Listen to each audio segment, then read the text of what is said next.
Good evening, and welcome to this week's Black Mental Health is Black Health, the first one of 2026. I'm your host, Miss B, the Black Couch Therapist. Well, tonight is not a guest, it's just me. And that's okay, because sometimes that's just the way it is, and that's how we're starting this year off. Well, we always start off with some deep breaths because, we got to breathe our way through some stuff. So, let's get ready and let's get started with those deep breaths. If you've never been here before, we take in 3 deep cleansing breaths. Clear your head, get rid of all the stuff from the day. Maybe it was a good day, maybe it was a bad day, maybe it was just a day. But let's take some deep cleansing breaths to relax and be centered. Are you ready? Breathe in, 2, 3, 4, out, 2, 3, 4. In, 2, 3, 4. Out, 2, 3, 4. One more. In, 2, 3, 4. Out, 2, 3, 4.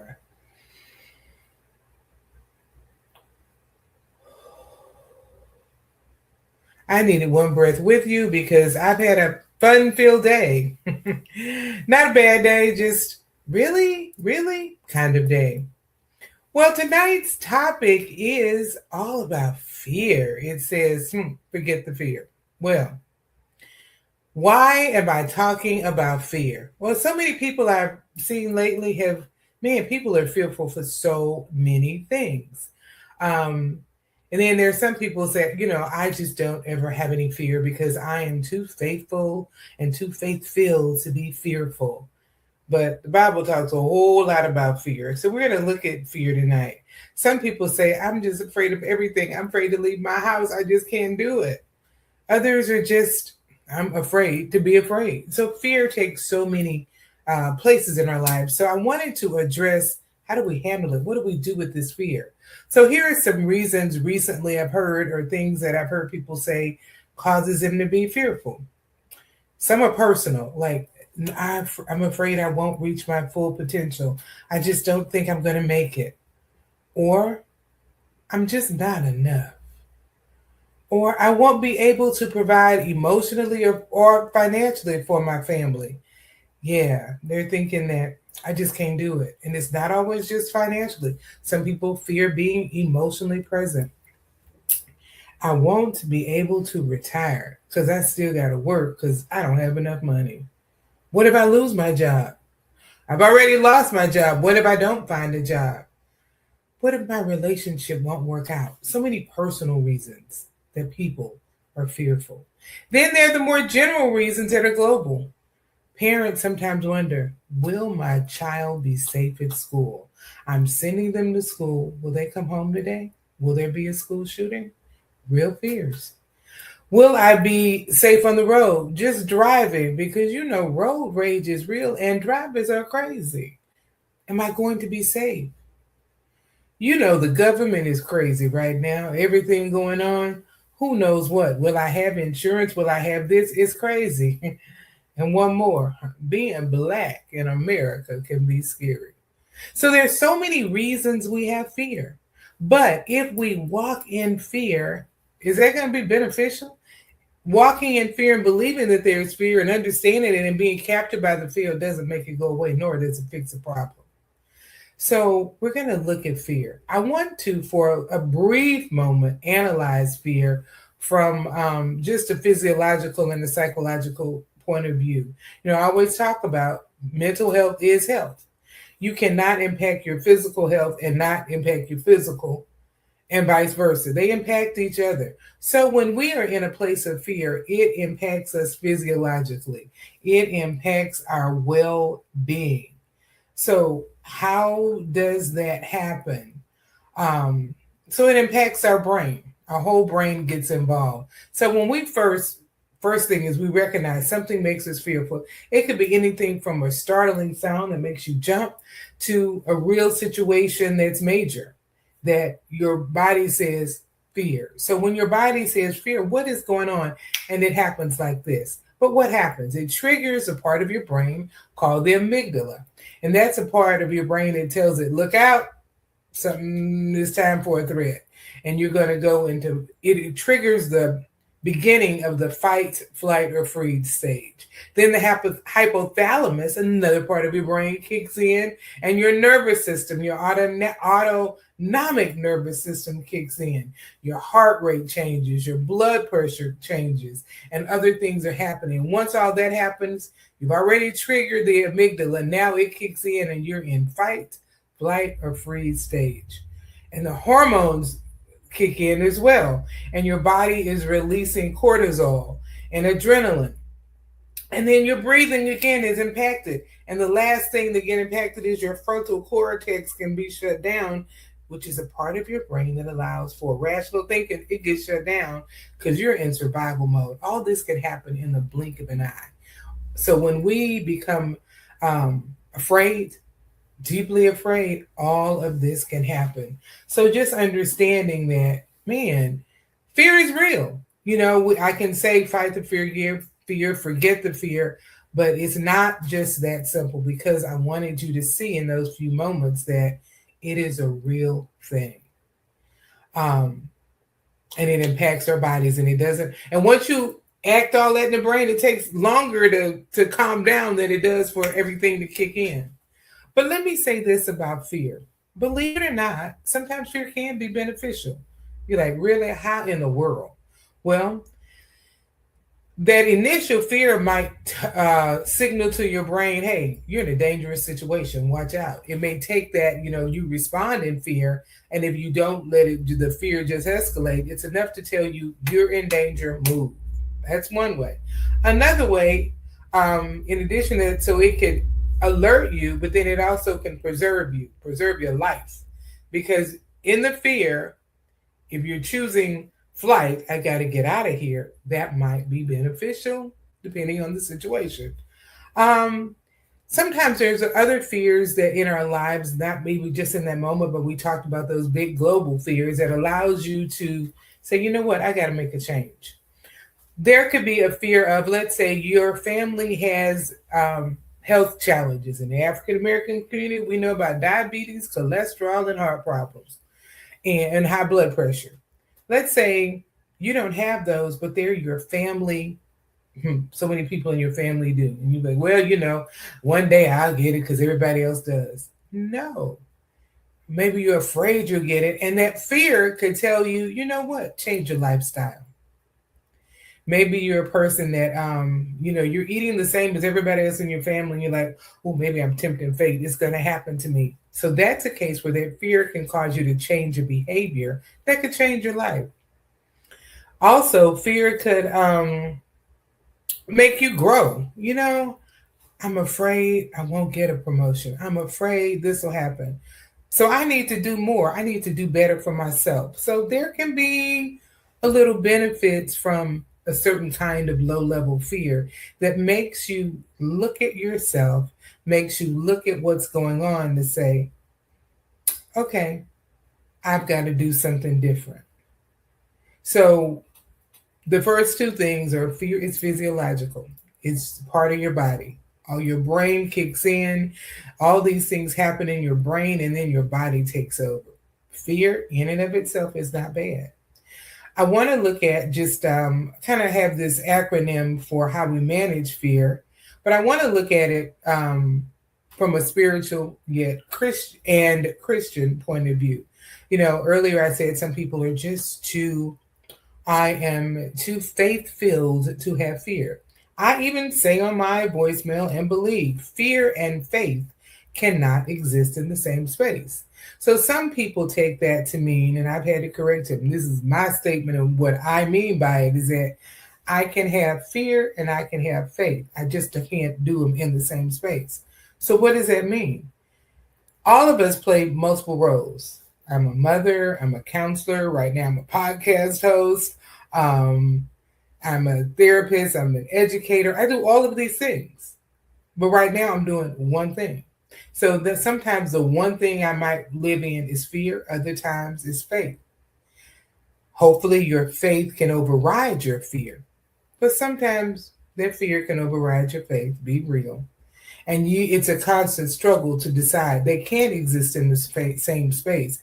I've got to decide, what space am I going to exist in? Am I going to be in the world of fear right now, or the world of faith? And depending on your life, it might be a daily challenge which one you are going to walk in. I don't know what's going on in the world. There's a quote by Brunelle Farmer, and she says, "Fear came knocking at my door, and I sent faith to answer it, and no one was there."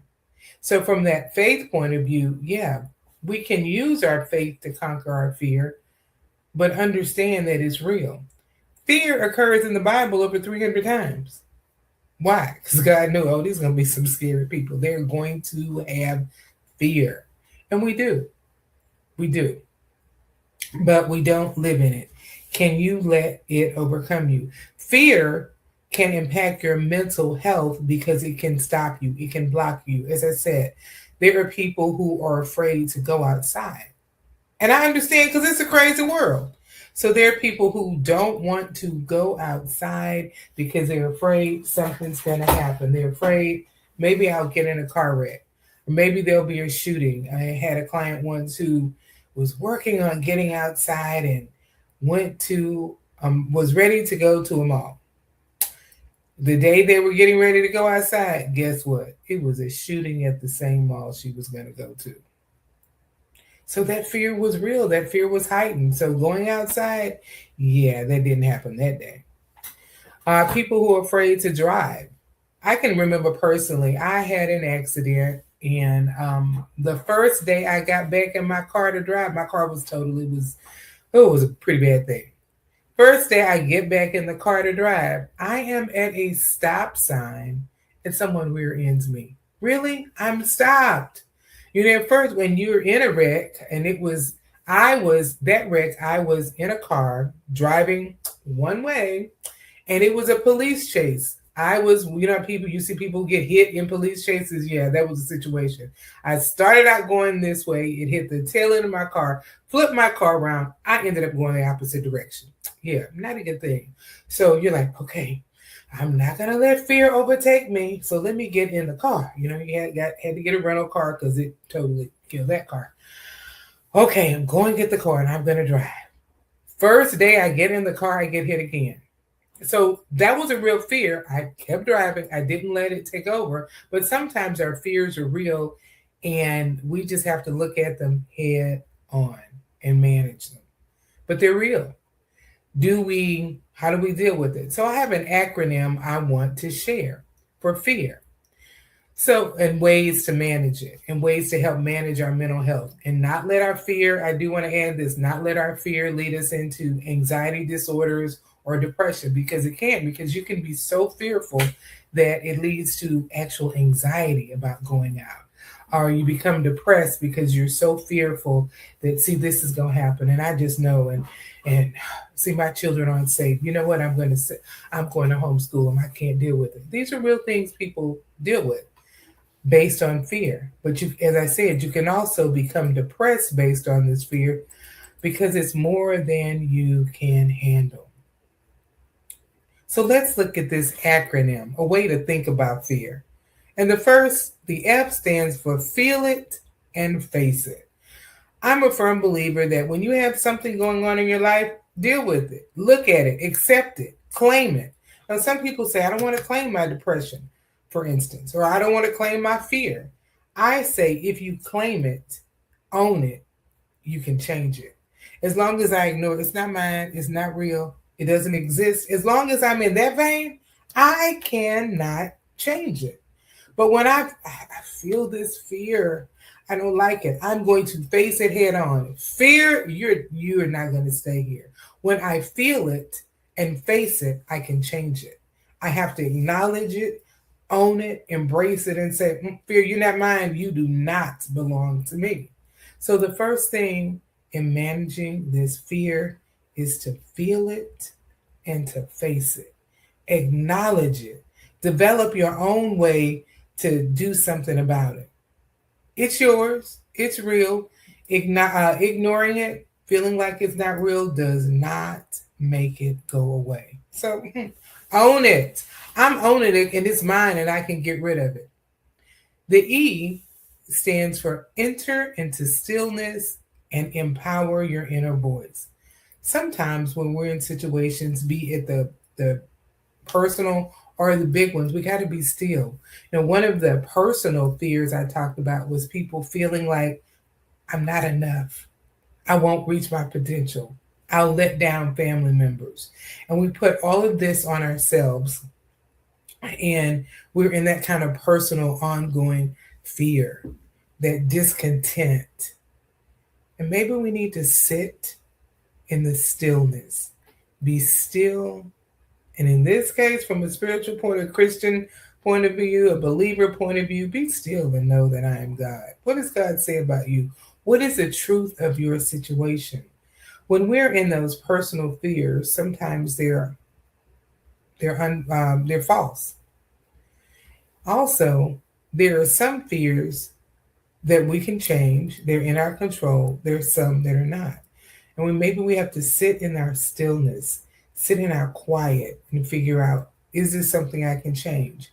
For instance, those personal fears or of, am I enough? Will I be good enough to make this happen? Can I do X, Y, Z? Those are in your control. Because as you begin to believe in yourself and eliminate the fear, then you can do what you need to do to understand you are enough. You determine what your personal potential is and you make it happen. Can you control who's driving on the road? No, you can't. You can control if you are a safe driver and doing all you can. Honestly, can you control if there's going to be a shooter somewhere? You can't, and that's a real fear. But you decide, do I want to live in the fear forever or do I want to get out? It's a choice. That part of it is a choice. And maybe that can come from sitting in your stillness and determining, what am I going to do? That's where I need to pray about this fear because I don't want it anymore. This fear is not serving me. And when it's no longer serving you, let it go. But it's not just going to disappear. So I don't mean to sound like, oh, just say let it go.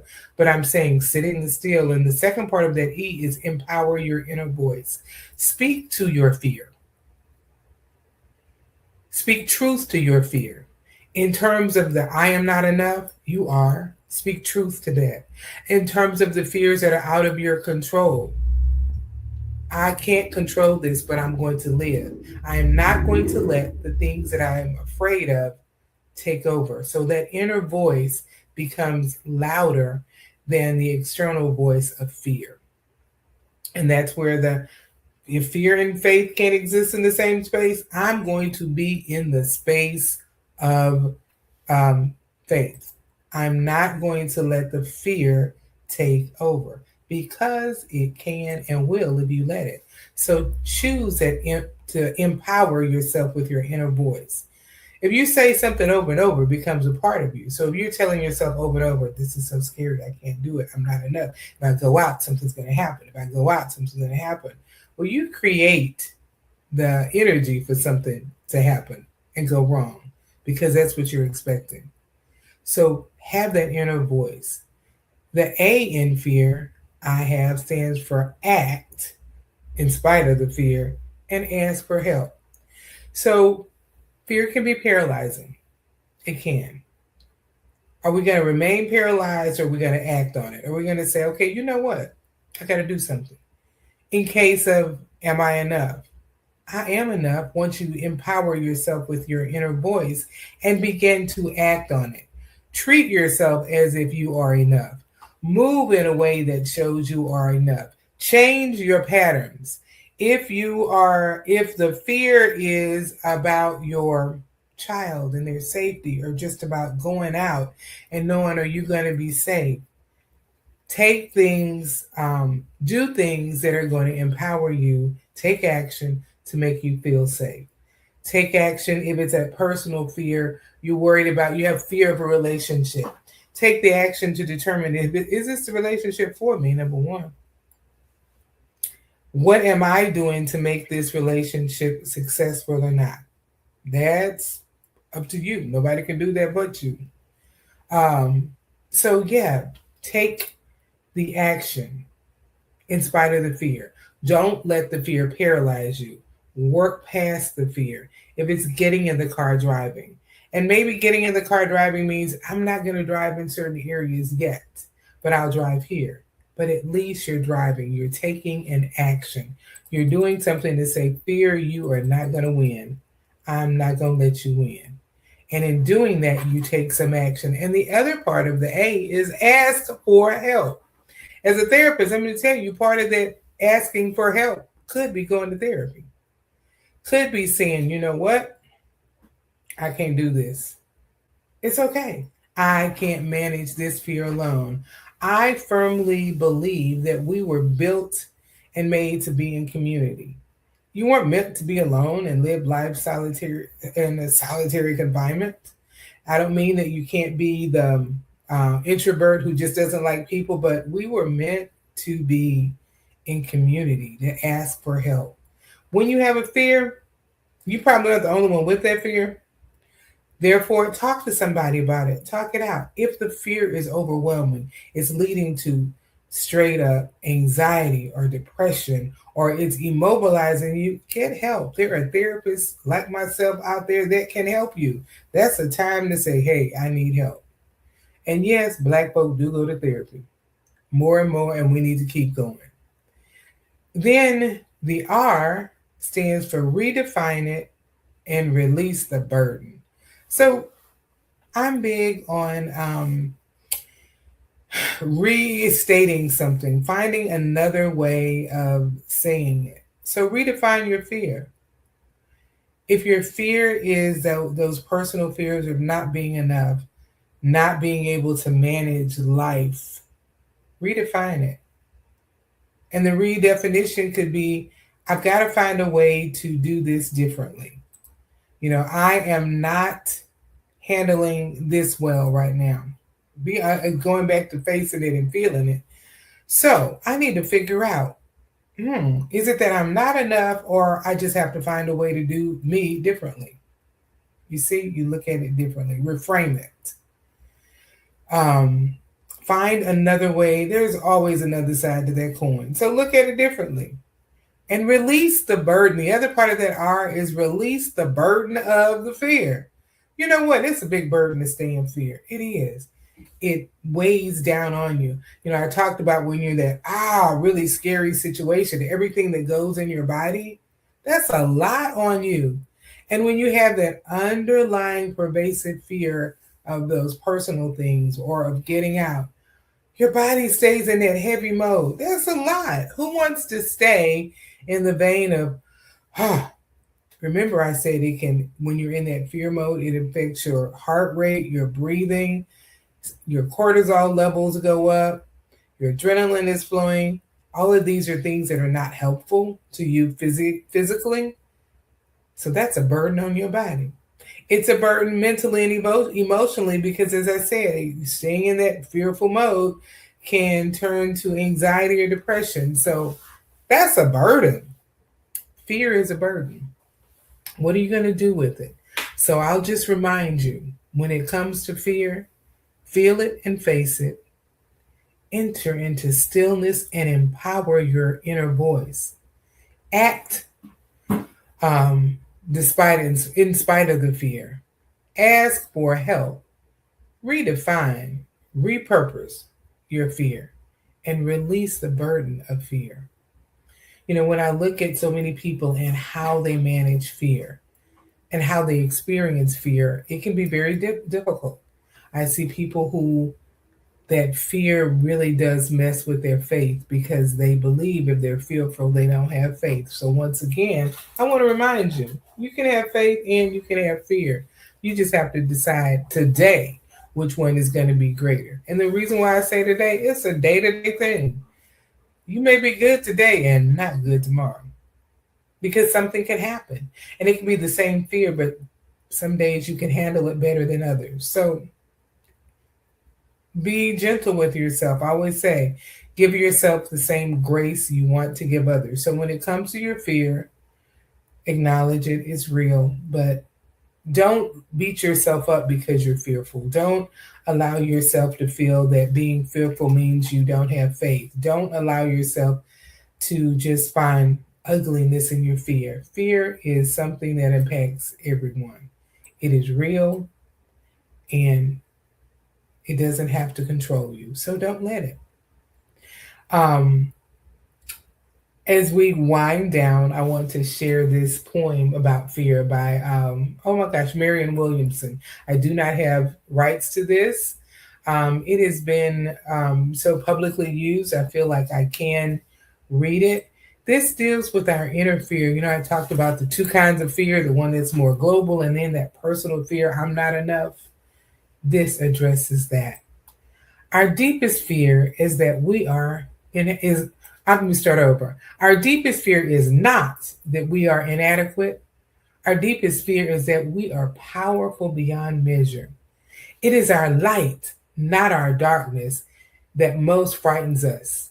We ask ourselves, who am I to be brilliant, gorgeous, talented, fabulous? Actually, who are you not to be? You are a child of God. Your playing small does not serve the world. There is nothing enlightened about shrinking so other people won't feel insecure around you.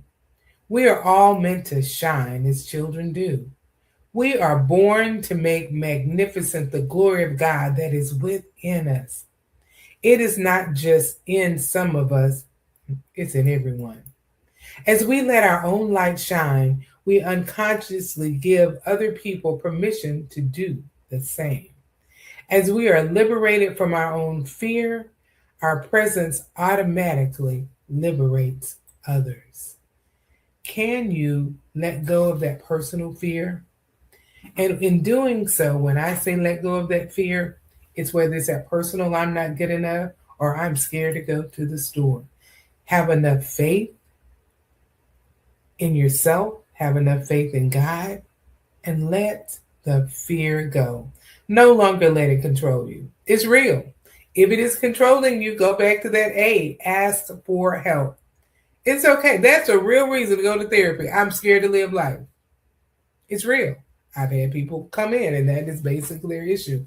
I'm scared of everything, including my shadow. We can jokingly say it, but it's real. I like to always end with a call to action, and before I do, I will say thanks for coming to a new year. This year we will still have guests. We want to grow bigger and better, so definitely drop something in the comments if you like, and let me know what you're thinking. Let me know what you're feeling, good or bad. I can take it. I'm not afraid of what you have to say. So let me jump to my call to action. And number one is face your fear.